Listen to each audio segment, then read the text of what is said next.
Okay, guys, so let's start over chapter 6, part 3. Chapter 6 is about emerging technologies. So, we have in the first two parts, we discussed healthcare application. We discussed many healthcare applications. We discussed a couple of autonomous systems, cloud based technologies, machine learning, artificial intelligence, modules, digital twins, etc. etc. So today we're going to talk about 12 more upcoming technologies, or you can say some emerging technologies, which some of them are right in place. The first one is adaptive learning.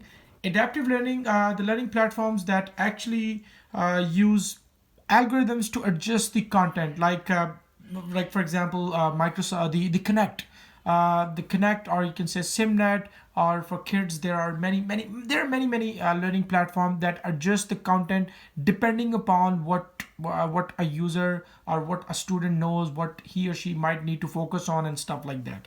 So adaptive learning is basically the learning platforms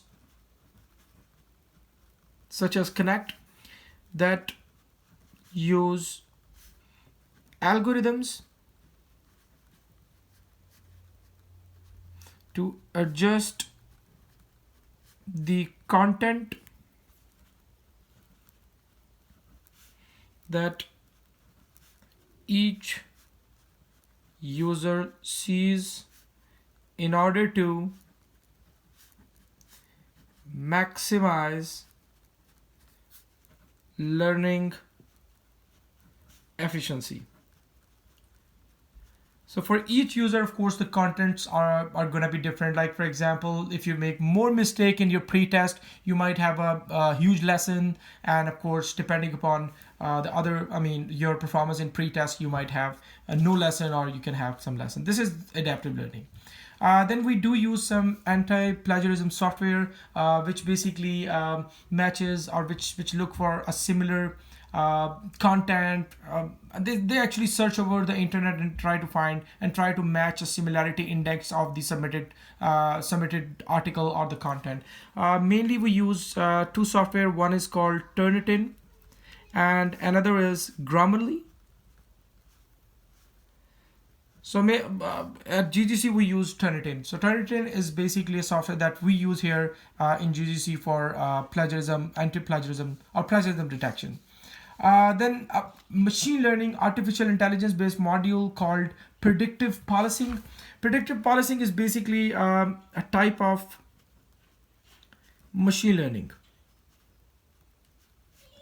It's a type of machine learning, and what exactly it does, mainly it is like you can predict a crime before it occurs. Like it includes some advanced analytics, just collect the data, and on the basis of the data, then they can predict that whether somebody is going to commit a crime or not. For example, if you do a lot of YouTube search, for example, how to rob a bank, how to make bomb, stuff like that. So basically, these are like YouTube is collecting your data, and on the basis of your data, they use some analytics modules, and then of course it's kind of prediction of the crime. So basically, it includes advanced analytics that are monitored to predict a crime. So by using these predictive crime policies, we can predict a crime before it will occur. Of course, the data plays a very important role, specifically the data analytics. Other than that, it can also help to predict financial or stock market conditions as well. Another technology for composing music, how we can compose different and new musics. So we can actually compose music using artificial intelligence algorithms. One of the tool is Amper. Ampere is basically one of the tools that actually provide you, I mean, you have some equations, you just have to put different, you just have to change the values of coefficients and it can generate new music notes. You can have new music note, royalty free, of course. Like you can create your own music without, you know, like without playing the music, without critically thinking, without brainstorming, nothing like that. All you have to do is just play with the equations, and equation will give you a new, you can say the a music note, in fact. Then license plate readers, it is something that is really coming in United States. Like there will be a camera mounted on utility poles, stuff like that. So the main idea is it's not mandatory that you will, if you're doing overspeeding. For example, if you didn't get pullover, so what will happen, the camera can take a picture of your license plate and you will get the fine, or you will get the ticket at your home. So this is the main idea of these license plate readers. So other than that, these license plate readers, they actually give a quick and efficient way to find and track stolen vehicles. So law enforcement officers, they can, it gives them a quick overview, a quick idea, because I mean, if the cameras are mounted everywhere on all the exits, all on all the highways, so what's going to happen, a law enforcement officer, they can easily track the stolen vehicles. Other than that, it automates, let's say if you got pulled over, so what happens, the officer, he manually checks your license plate, enter your license plate in the system, and then they can pull your record. But by using this system, it automates the process of manually checking and entering the license plates.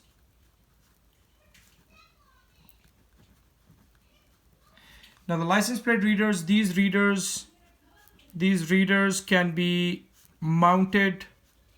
These readers can be mounted on police vehicles, their cruisers, are on utility poles.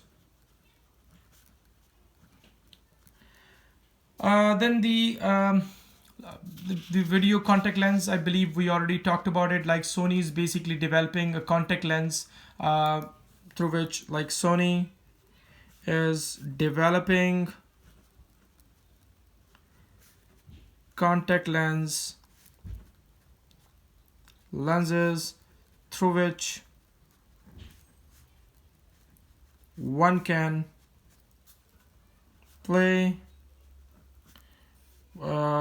you can say record and watch videos, and it can detect the intentional and unintentional eye blink. Like for example, if you intentionally blink the eye to actually move forward, it can easily detect that. Then for digital forensics, 3D crime scene imaging, there is another a technology, 3D crime scene imaging. The main idea is to reduce the risk of losing of evidence.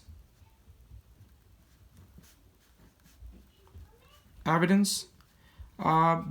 automatically, if you use the 3D cameras for imaging the crime scene, it can replicate the entire crime scene before it gets modified or altered.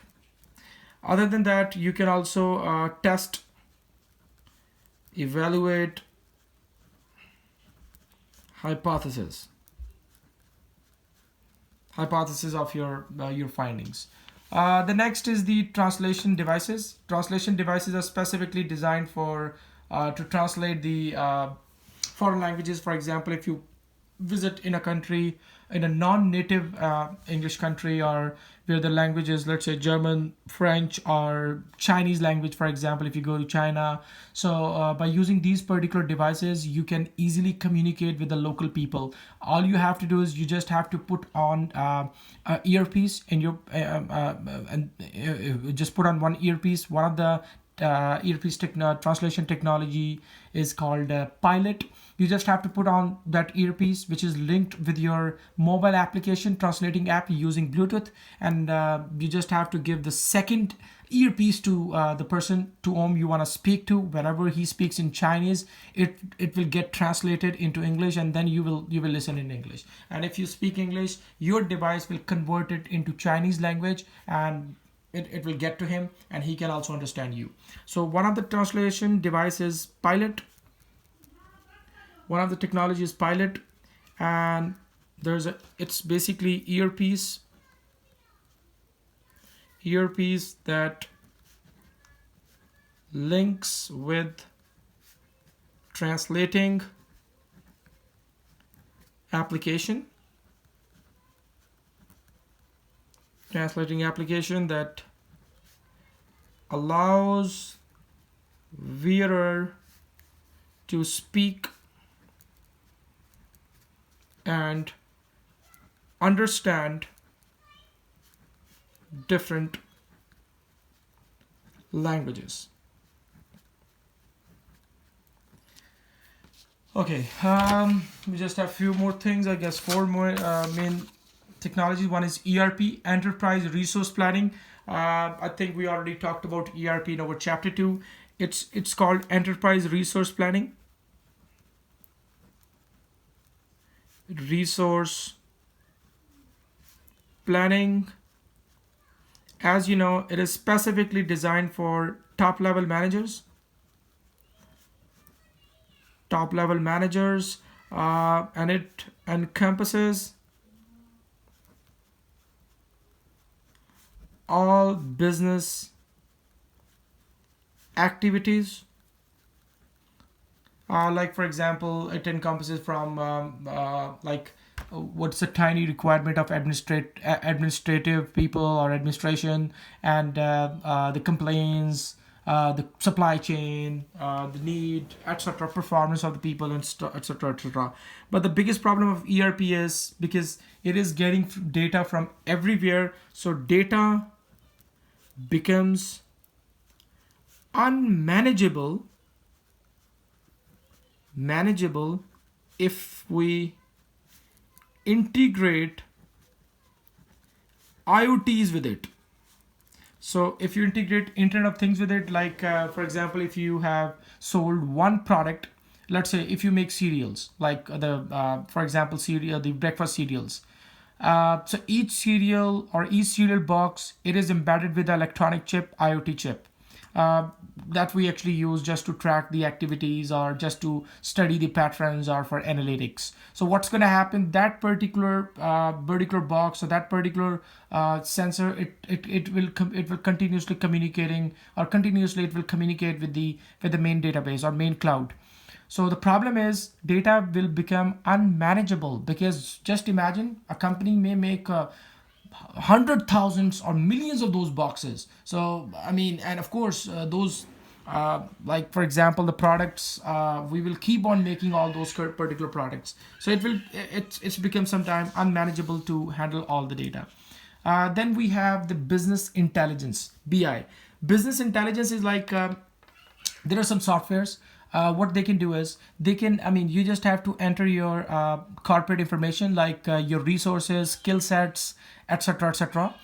It will do the feasibility study on your behalf, and then it will let you know, like, this is basically what you can do, and these are some potential areas. This is business intelligence. So what business intelligence, what they do, it uses the corporate information or corporate data in real-time effective data management,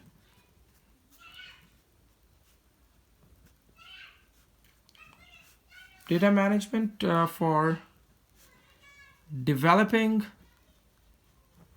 advanced analytics.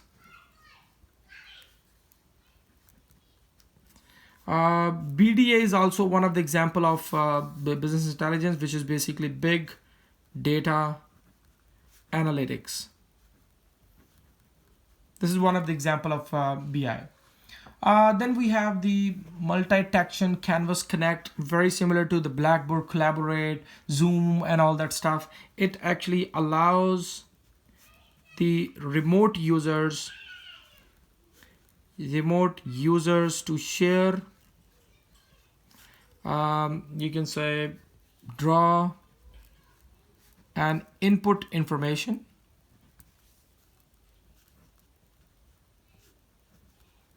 on a common blackboard, on a common whiteboard, maybe on a common whiteboard where people can actually share a whiteboard. They can actually, for example, if they have any question, they can actually draw and circle, they can write the question on the whiteboard and all that stuff.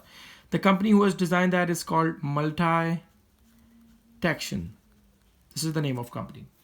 The last is the cloud collaboration, which is basically collaborating or working with the people over internet. So if you work with the people over internet, that is called cloud collaborate. Like for example, TurboTax, where you can work with CPAs and all that. For the legal advice, people, they use glass cubes. This is for the lawyers. Lawyers actually seek help if they are looking for help, or if they need any guidance. They actually use glass cube to connect with the peers. And this is for accounting people, like accountants. You can also use TurboTax, of course, and you can get a help from the real-time accountant or CPA on the real time. So that's it about our chapter 6. So we will discuss the issues and problem in our online session. Thank you.